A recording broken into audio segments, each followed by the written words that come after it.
Hello everyone, welcome back to my channel. आज मैं Wangson fan fiction part 3 share करने वाली हूँ। और इससे पहले मैं आप लोगों से कुछ कहना चाहती हूँ। मैं चाहती हूँ कि ये फन फिक्शन मैं यहीं पर रोक देती हूँ, क्योंकि आप लोग मेरे वीडियो का हाल देख सकते हैं। ना ही लाइक है, ना ही कमेंट है, ना ही व्यूज़ है। इसलिए मैं चाह रहा हूँ कि इस फन फिक्शन को बंद करके मैं कोई और न्यू फन फिक्शन चालू करूँ। और आप लोगों का क्या राय है प्लीज़ कमेंट सेक्शन में बताना, क्योंकि मुझे लग रहा है ये स्टोरी किसी को पसंद नहीं आई है। इसलिए मुझे इस स्टोरी को एक्सप्लेन करने के लिए इंटरेस्ट नहीं आ रहा है, क्योंकि जब आप लोग इंटरेस्ट नहीं दिखाते हैं तो हमें भी इंटरेस्ट नहीं रहता है। इसलिए मैं आज पार्ट 3 शेयर करके इसको बंद कर दूंगी और दूसरा कोई न्यू फन फिक्शन चालू करूंगी। तो ठीक है, आज का एक्सप्लेन शुरू करते हैं। अगले पार्ट में आप लोगों ने सुना था विंग और लैंजन किसी चीज़ के ऊपर लेट के एक दूसरे को किस कर रहा था। विंग जब लैंजन को रिपीट में किस कर रहा था तब पास में लैंजन की नज़र पड़ता है, जहाँ एक रैबिट की डेथ हो चुका था।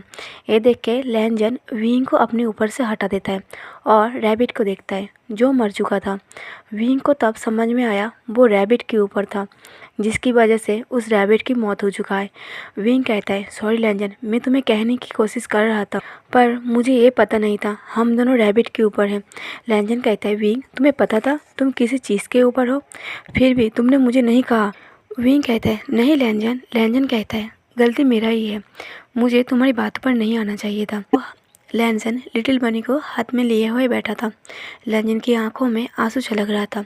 उस लिटिल बनी की मॉम डैड भी रो रहा था और विंग के ऊपर गुस्सा हो जाता है। विंग लैंजन को बार बार बुलाता है, लेकिन लैंजन सीधा घर चला जाता है। 2 दिन हो गया था, लैंजन उस जगह पर नहीं आया था। विंग लैंजन का वेट करता था और उस रैबिट से बातें करते रहता था। विंग उस रैबिट से सॉरी कहता है, जिसकी वजह से उस लिटिल बनी अब इस दुनिया में नहीं रहा। विंग को अब रहा नहीं गया। विंग एक दिन लैंजन के घर चला जाता है, लेकिन रूम में कोई नहीं था। ये देख के विंग एक लेटर छोड़ देता है, लेकिन जब विंग रूम में था तब विंग को लग रहा था कोई रूम के अंदर आ रहा है। ये देख के विंग घर से चला जाता है। रूम में और कोई नहीं, लैंजन आया था। लैंजन बेड पर बैठ जाता है। लैंजन विंग के लेटर को देख के बैल्कनी में आता है और विंग को ढूंढने लगता है, कहीं विंग आसपास तो नहीं है। तभी विंग लैंजन के पास आता है और पीछे से लैंजन को कमर से पकड़ लेता है और कहता है, क्या तुम मुझे ढूंढ रही हो? लैंजन कहता है, नहीं, मैं बस देख रहा था, अगर तुम्हें जाते हुए मेरे अंकल तुम्हें देख लिया तो मुश्किल हो जाएगा। विंग कहता है, कम से कम झूठ ही बोल देते, तुम मुझे ढूंढ रहे थे। लैंजन का चेहरा उतरा हुआ था। विंग कहता है, सॉरी लैंजन, उस लिटिल बनी के लिए। विंग लैंजन को सामने की तरफ मुड़ता है और कहता है, लैंजन तुम अब भी मुझसे गुस्सा हो? ठीक है, मैं तुम्हें रैबिट ला दूंगा। लैंजन कहता है, विंग अगर मैं मर जाऊँ क्या तुम मेरी जगह किसी और को दे दोगे? विंग लैंजन की मुंह पर हाथ रख देता है और कहता है, ऐसा मत कहो, बचपन से लेके मैंने आज तक सिर्फ तुम्हारे बारे में सोचा है, अगर तुम नहीं तो ये ज़िंदगी मेरा बेकार है। लैंजन तुम्हें नहीं पता मैं तुम्हें किस हद तक चाहता हूँ। तुमने 2 दिन मुझसे मिलने नहीं आई तो मेरा क्या हाल हुआ है सिर्फ मुझे पता है। ऐसे कह के विंग लैंजन की लिप पर किस करता है। विंग के किस करने के बाद लैंजन विंग के चेस्ट पर सर रख के हक किया हुआ था। कुछ सेकंड बाद लैंजन को एहसास होता है विंग उसके पास नहीं है, वो उसकी इमेजिनेशन है। ये देख के लैंजन थोड़ा सैड हो जाता है। विंग उसके पास नहीं है, वो उसका सपना था। लैंजन वो लेटर पढ़ता है जो विंग ने लैंजन के लिए छोड़ा था। विंग ने लिखा था, लैंजन माय डियर, मैं तुमसे प्यार करता हूँ। मैंने तुम्हें कई बार कहा है, लेकिन तुम्हें एक बात नहीं पता, मैं तुम्हें दुखी और परेशान नहीं देख सकता। अगर लिटिल बनी के लिए तुम मेरा जान लेना चाहते हो तो मैं उसके लिए रेडी हूँ, क्योंकि तुम मेरी जान हो। इसलिए मुझे अपनी जान की कोई परवाह नहीं है। बस मुझसे कभी नाराज़ मत होना। मैं कुछ भी सह सकता हूँ पर तुमसे दूर रहना नहीं। जब लैंजन ये लेटर पढ़ रहा था तब लैंचरन अचानक आके लैंजन के हाथ से वो लेटर छीन लेता है और उस लेटर को रीड करने लगता है। लैंचरन कहता है, ओह तो तुम कॉलेज में ये सब करते हो, ये वही लड़का है ना? वांग जी, मैंने तुम्हें मना किया था, फिर भी तुम उससे बात करते हो। सिर्फ बातें नहीं, तुम तो उससे दिल लगा के बैठे हो। लैंजन सिर्फ सर झुका के खड़ा था। लैंचरन कहता है, तुमने बेंचा से शादी करने के लिए क्यों मना किया? सिर्फ इस लड़के के लिए? और तुमने मुझे झूठ कहा। तुमने कहा तुम अब इन सब के बारे में नहीं सोचोगे क्योंकि तुम्हें पुलिस बनना है, और मैं भी इतना बड़ा बेवकूफ़ था, तुम्हारी बातें मान लिया। अब तुम मुझे बेवकूफ़ भी बनाने लगे। लैनसन कहते हैं, अंकल ये सच नहीं है, बेंचाओ अच्छा लड़का नहीं है। लैनचेन कहते हैं, वांग जी मैं कुछ नहीं सुनना चाहता। तुम आगे की पढ़ाई कहीं और करोगी जहाँ सीजन पढ़ रहा है, और वहाँ तुम पुलिस की ट्रेनिंग भी लोगी। लैनसन कहता है, पर अंकल मेरी बात तो सुनिए। लैनचेन कहता है, मैं कुछ और नहीं सुनना चाहता, मैं और कोई रिस्क नहीं लेना चाहता, कहीं तुम इस लैबोरेटरी के चक्कर में फेल ना हो जाओ। ऐसे कह के लैनचेरन वहाँ से जा रहा था। फिर लैनचेरन रुक जाता है और कहता है, और हाँ, जब तक मैं तुम्हें यहाँ से कहीं और ना ले जाऊँ तुम घर से बाहर नहीं जाओगे। लैनचेरन का मूड और भी ख़राब हो जाता है और बेड पर परेशान होकर बैठ जाता है। अब कुछ सेकंड के लिए फ्लैशबैक जाता है। जब लिटिल बनी की डेथ हो गया था तब लैनजन अपसेट होकर घर में आता है। देखता है बेंचाओ और बेनरोहन उसके अंकल के साथ बैठा है। लैनजन पहले तो शॉक्ड हो जाता है और बेंचाओ की तरफ गुस्से में देखता है, और बेंचाओ लैनजन को गंदे नज़र से ऊपर से लेके नीचे तक देखता है। ये देख के लैनजन को इरिटेशन फील हो रहा था, इसलिए लैनजन अपने रूम में चला जाता है और रूम में बैठ के लिटिल बनी को याद करता है। और लैनजन को ये सोच के भी गुस्सा आ रहा था, उसने विंग के ऊपर गुस्सा किया है। लैनजन को समझ में आ गया था, विंग ने उसे कहने की कोशिश की थी। लैनजन अपने लिप पर फिंगर से उस कट पर टच करता है जो विंग ने कुछ टाइम पहले कट किया था। लैनजन अभी भी विंग की लिप को फील कर रहा था। विंग के साथ वो बिताया हुआ पल याद करके लैनजन स्माइल कर रहा था और उसे याद करके लैनजन को और एक्साइटेड कर रहा था। लैनजन को ऐसा लग रहा था वो विंग को अपने साथ लॉक करके रखे। लैनजन विंग के साथ अपना फ्यूचर को इमेजिन कर रहा था। उन दोनों की कभी तो शादी होगी, वो दोनों एक बेबी को अडॉप्ट करेगी, उसका एक हैप्पी फैमिली होगा। ये सोच के लैनजन मन ही मन स्माइल कर रहा था। तभी बेंचाओ आता है और एकदम लैनजन के पास बैठ जाता है। बेंचाओ कब आके लैनजन के पास बैठ गया, लैनजन को इस बात को एहसास नहीं था। लैनजन अपने ख्यालों में खो गया था। तब बेंचाओ लैनजन को एल्बो से पकड़ के अपनी और पास खींच लेता है और कहता है, मुझसे शादी करने के लिए तुम इतना खुश हो। लैनजन पहले तो बेंचाओ को धक्का देता है, जिसकी वजह से बेंचाओ बेड से नीचे गिर जाता है। फिर कहता है, शादी तुमसे कभी नहीं। बेंचाओ कहता है, तुम्हारे ना कहने से क्या होता है, तुम्हारे अंकल ने इस रिश्ते के लिए हाँ कर दिया है। ये सुन के लैनजन थोड़ा शॉक्ड हो जाता है, उसके अंकल ने उससे बिना कहे बेंचाओ के साथ रिश्ता तय कर दिया। बेंचाओ कहता है, क्या हुआ, जुबान बंद हो गई। बेंचाओ लैनजन की तरफ बढ़ते हुए कहता है, तुम और तुम्हारा पूरा बॉडी अब सिर्फ मेरा है, मैं तुम्हें जहाँ चाहे टच कर सकता हूँ। लैनजन पीछे की तरफ जाते जाते दीवार से टकरा जाता है। बेंचाओ लैनजन की लिप पे जो कट है उसे टच करने जाता है, लेकिन लैनजन बेंचाओ को पलट के दीवार में पुश कर देता है। लैनजन की एक हाथ बेंचाओ की गर्दन पर था और दूसरी हाथ बेंचाओ की हाथ को घुमा के बैक साइड कर दिया था।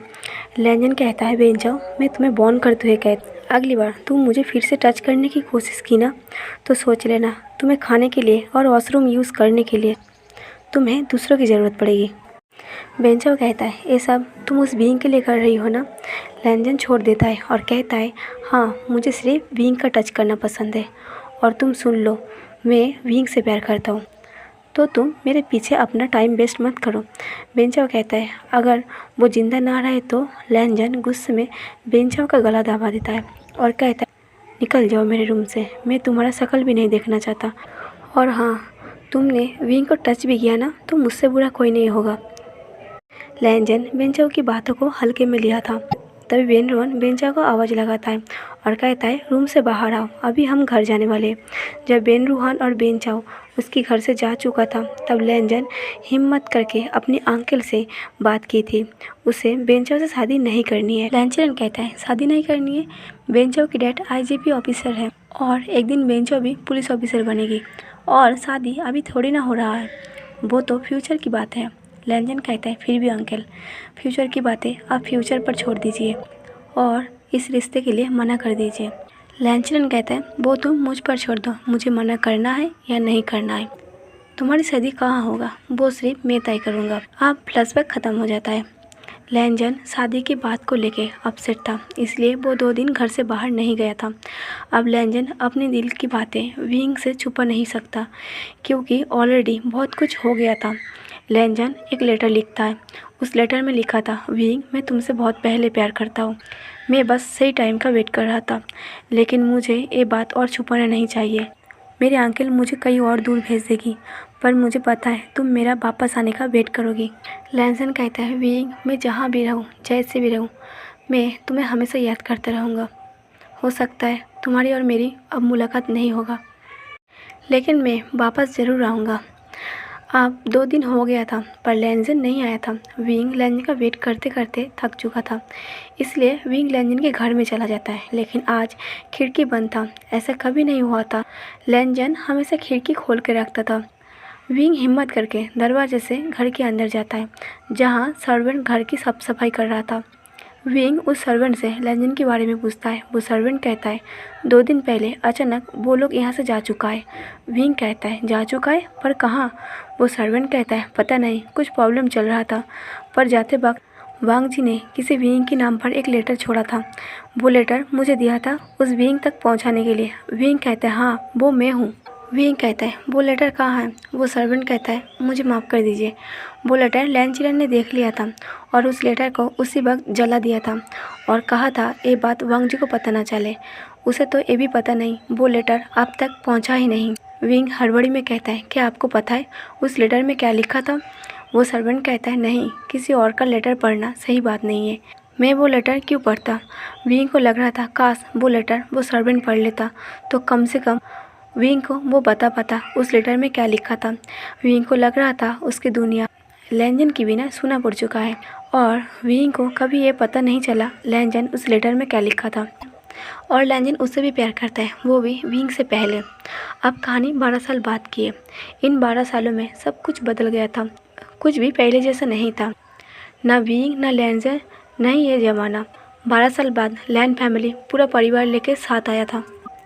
लैनजन वापस आते ही उस जगह पर आता है जहाँ अक्सर वो दोनों मिलते थे, लेकिन विंग तो नहीं था। लैनजन को लगा शायद विंग ने इस जगह पर आना बंद कर दिया है। लैनजन विंग के घर जाता है, लेकिन विंग का वो घर देख के लग रहा था काफ़ी सालों से ये घर बंद पड़ा है। घर के हर सामान पर धूल पड़ गया है। घर पूरा मकड़ी के जालों से भर गया है। ये सब देख के लैनजन का दिल भारी हो रहा था, क्योंकि लैनजन के लिए ये समझना मुश्किल नहीं था इस घर के लोगों के साथ कुछ गलत हुआ है। लेकिन क्या? लैनजन की घर की हर एक कोने में देखता है। घूमते घूमते लैनजन विंग के रूम में आता है जहाँ विंग और जियानचन रहता था। लैनजन कुछ सालों की बात याद करता है जब लैनजन और विंग एक दूसरे से मिलता था। विंग एक दिन लैनजन को उसके घर में ले आया था। लैनजन को पूरे घर वाले से मिलाया था। लैनजन से मिलके पूरे घर वाले खुश था। विंग लैनजन को लेके अपने रूम की तरफ भागता है। मैडम यू कहता है, अरे विंग, धीरे चलो, लैनजन को तुमसे कोई छीन नहीं लेगा। ऐसे कह के मैडम यू के साथ पूरा फैमिली हंसता रहता है। विंग 3 बच्चों में से सबसे बड़ा था और सबसे ज़्यादा मैडम यू का लाडला था।